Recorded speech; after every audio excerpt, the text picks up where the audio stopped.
Halo, selamat malam teman-teman yang sedang menonton video ini. Nama saya Kelvin Julio dari Universitas Mercu Buana. Jadi di video kali ini saya akan menjelaskan tentang anti korupsi dengan judul Lemahnya Hukum Korupsi di Indonesia. Saya selaku sebagai penyaji didukung oleh Bapak dosen sebagai penanggung jawab dan pembimbing saya, Bapak IR Abrianto. Dan hari ini saya akan membawakan beberapa konteks presentase dengan subjudul, yaitu yang pertama itu pemahaman korupsi, yang kedua itu tentang contoh kasus korupsi, yang ketiga itu tentang lemahnya hukum korupsi di Indonesia, dan yang keempat tentang kesimpulan. Jadi di dalam subjudul ini berisikan beberapa poin pembahasan utama, yaitu seperti pemahaman korupsi, menjelaskan tentang definisi korupsi dan undang-undang korupsi.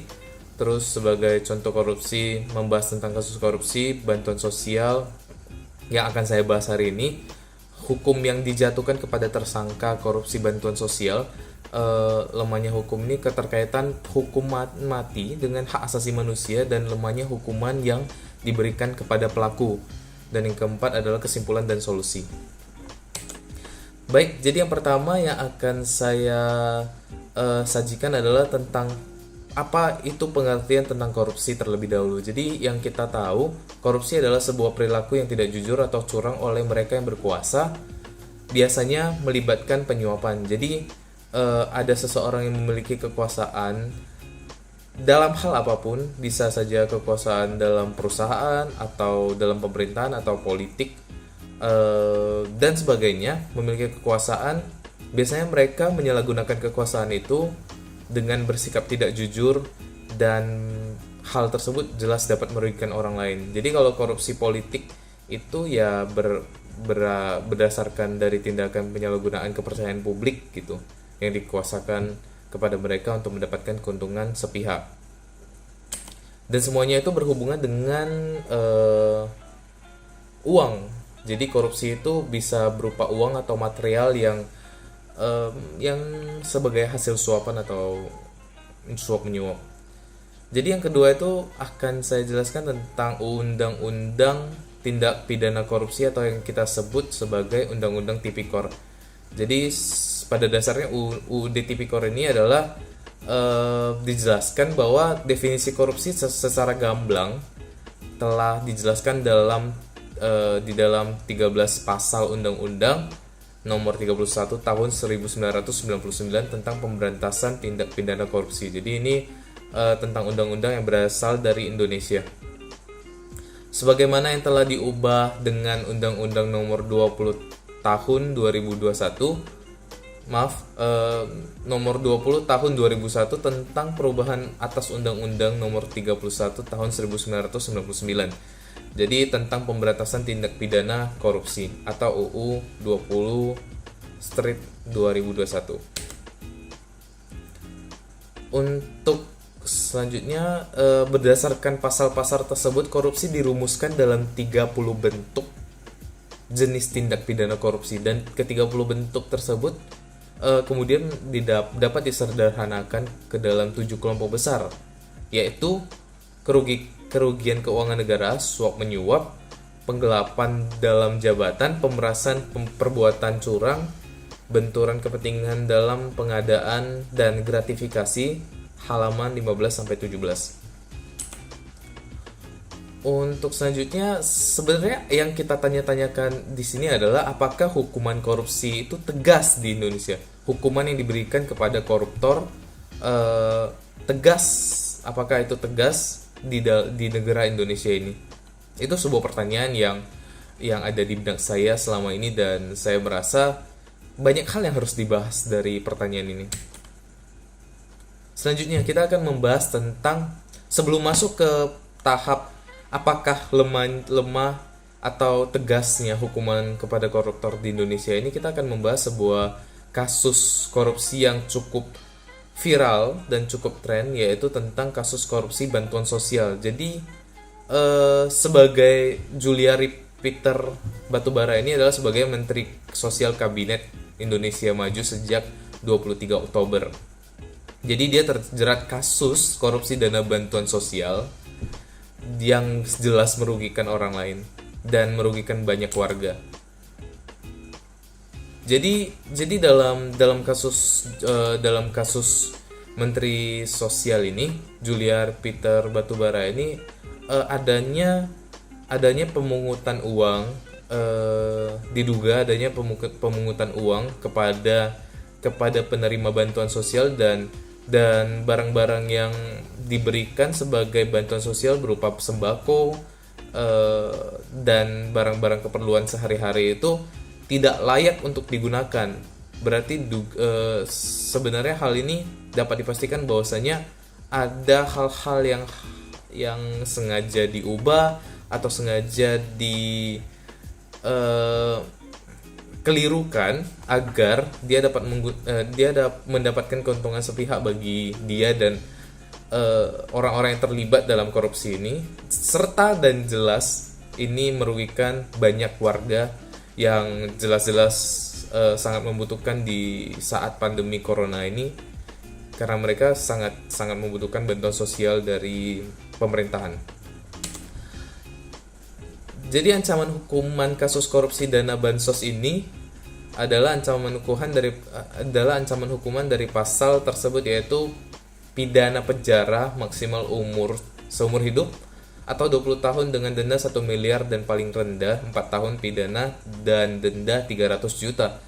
Pasal 12 UU Tipikor menyatakan bahwasanya setiap orang yang secara sengaja melawan hukum, melakukan perbuatan memperkaya diri sendiri atau orang lain, atau suatu korporasi yang dapat merugikan keuangan negara atau perekonomian negara, dipidana dengan pidana penjara seumur hidup atau pidana penjara paling singkat 4 tahun dan paling lama 20 tahun. Saya pribadi merasa 4 tahun itu sudah cukup atau terlalu cepat bagi orang-orang yang melakukan korupsi atau bagi koruptor. Dan paling lama 20 tahun dan pidana denda paling sedikit 200 juta dan paling banyak 1 miliar rupiah. Jadi pertanyaan selanjutnya adalah menanggapi bahwasanya kenapa tidak ada hukuman mati bagi koruptor yang melakukan tindakan korupsi di Indonesia. Yang jelas-jelas tindakan korupsi adalah tindakan yang sangat merugikan orang banyak. Dari beberapa sumber yang saya dapatkan, adanya pernyataan-pernyataan bahwasanya hukuman mati itu bertentangan dengan hak asasi manusia. Menurut Ketua Hak Asasi Manusia Ahmad Taufan Damanik mengatakan bahwa tindak pidana korupsi dalam kacamata hukum peraturan internasional tak masuk pelanggaran yang pelakunya bisa dihukum mati. Dalam artian, hukuman mati hanya diizinkan pada tindakan pidana yang melanggar hak asasi manusia yang berat. Itu ada genosida, kejahatan kemanusiaan, agresi, dan kejahatan perang. Korupsi dan narkoba tidak termasuk, ujar Ketua Hak Asasi Manusia. Dalam pernyataan oleh Ketua Hak Asasi Manusia di negara Indonesia ini, saya merasa bahwasanya sebenarnya tindakan korupsi ini bisa termasuk ke dalam kejahatan kemanusiaan. Terlebih lagi, kasus tindakan korupsi bantuan sosial ini sudah sangat merugikan banyak orang dan itu merupakan kejahatan kemanusiaan gitu. Dan ada beberapa fakta yang mendukung kenapa lemahnya hukum korupsi di Indonesia. Jadi menurut jurnal dari Indonesia Corruption Watch atau ICW, rata-rata vonis koruptor hanya 2 tahun 7 bulan penjara, yang berarti itu jauh lebih cepat daripada orang yang kuliah atau orang yang melakukan pendidikan kuliah gitu. Menurut saya nggak masuk akal sih sebenarnya kenapa rata-rata vonis koruptor hanya 2 tahun dan 7 bulan penjara, 2 tahun 7 bulan penjara gitu. Itu sangat sangat menyatakan bahwasanya hukuman yang dilakukan di Indonesia ini sangat lemah gitu. Dan ada beberapa fakta mengejutkan yang terjadi di Indonesia, terutama bagi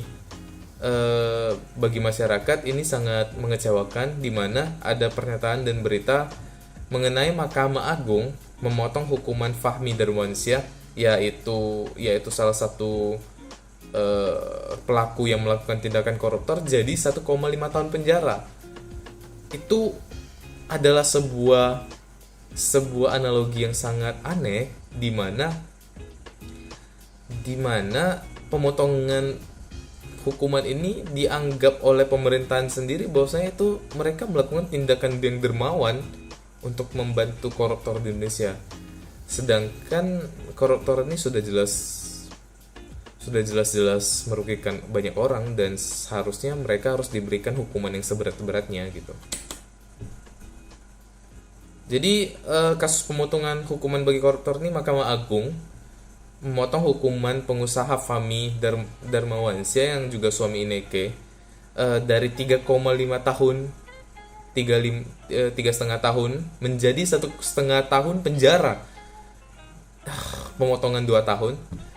Putusan peninjauan kembali ini terkait perkara suap kepada Kepala Lembaga Permasyarakatan Sukamiskin Wahid Husin, menyatakan terpidana Fahmi Darmawansyah telah terbukti secara sah dan meyakinkan bahwa bersalah melakukan tindak pidana korupsi secara bersama-sama dan berlanjut, menjatuhkan pidana pada terpidana dengan pidana penjara selama 1 tahun 6 bulan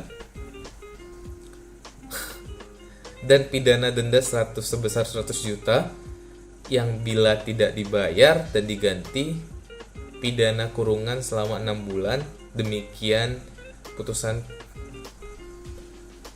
peninjauan kembali Fahmi, dikutip antara Selasa 8 Desember. Jadi kesimpulan yang saya dapatkan dari hasil analisa saya terhadap hukuman dan perilaku atau sikap responsif dari pemerintahan di Indonesia adalah hukuman mati tidak dapat diaplikasikan pada hukuman di Indonesia karena bertentangan dengan hak asasi manusia dan sangat jelas memperjuangkan setiap hak asasi manusia. Dan hukuman mati hanya bisa diterapkan untuk pelaku kejahatan yang sangat berat, dan beberapa korupsi sebenarnya adalah pelanggaran yang berat menurut saya karena merugikan banyak pihak, dan hukuman yang diberikan juga tidak begitu setimpal, serta ada potongan-potongan hukuman bagi koruptor itu sangat tidak masuk akal menurut saya, sehingga hal tersebut sangat mencerminkan lemahnya hukuman di Indonesia bagi para koruptor.